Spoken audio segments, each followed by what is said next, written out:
Salt and pepper. Miss Brown arrived at school early.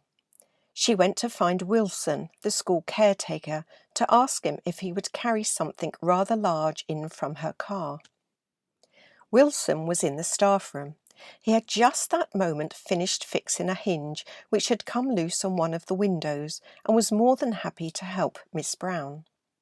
In Miss Brown's car was a very large cage which she wanted taken into her classroom. Wilson grabbed the cage with ease, while Miss Brown grabbed her big bag from the boot of the car and followed him into the school. "Where would you like it, Miss Brown?" Wilson asked as he entered her classroom. "In the far corner over there.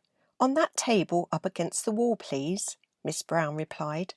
She had placed the table in its position last night before she went home. It was a perfect height and a great place for the children to see it. Wilson set the cage down carefully on the table and stood back. "Is this a surprise for the children?" he asked, knowing how much Miss Brown valued her position as a teacher. Wilson set the cage down carefully on the table and stood back. "Is this a surprise for the children?" he asked, knowing how much Miss Brown valued her position as a teacher. She loved to see their smiling faces and enjoyed teaching in a fun and interactive way. "Yes, Wilson, sort of," Miss Brown explained. "We have discussed getting a pet to look after here in the class so that the children understand and learn the responsibility of caring for another living thing, but they don't know what they will be looking after." "Well, I'm sure they are all going to love whatever is hiding in that tiny house in there," he said, peering in between the bars, but unable to see anything move. "Have a good day and let me know if there is anything else I can help you with." And he went on his way ready to carry on with his other jobs. Miss Brown stood back and looked at the cage, feeling very happy with her choice. The cage had 2 levels and looked rather grand sitting in her classroom. A tiny ladder went from the bottom of the cage to the upper level, where a charming little house sat in one corner. "I do hope the children will enjoy this surprise," Miss Brown whispered to herself.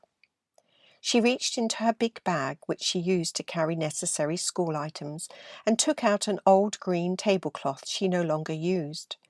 She covered the cage over with the cloth, ready to unveil the big surprise.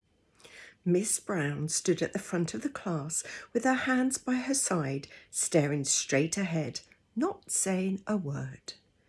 Eventually, children started nudging one another to be quiet, and before long everyone was sitting at their desks and the room was silent. "Good morning, boys and girls," said Miss Brown with a smile in her voice. "Good morning, Miss Brown," responded the children together. "Are you all well today?" she asked, looking round at every child in the room, smiling at each one. "Yes, thank you, Miss Brown," the children answered, smiling back at her. "Are you ready for an exciting day at school?" "Yes, we are, Miss Brown." "And so am I," said Miss Brown, clapping her hands together, and the children joined in.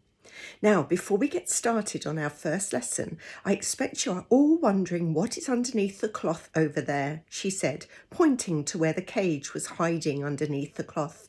"Yes," they all shouted together. "What's under there, miss?" asked Tommy, who found it really difficult to keep quiet for very long. "If you are all ready and quiet, I will show you," Miss Brown said as she moved over to the cage and picked up the corner of the cloth nearest to her. The children went to stand up, and Miss Brown quickly said, "No, children, please stay in your seats. We don't want to scare them, do we?" A whisper went around the class. She said them, which meant there must be more than one thing under there. To continue listening to my story, go to my podcast, Grandma Has a Story. Thanks for listening. Bye for now.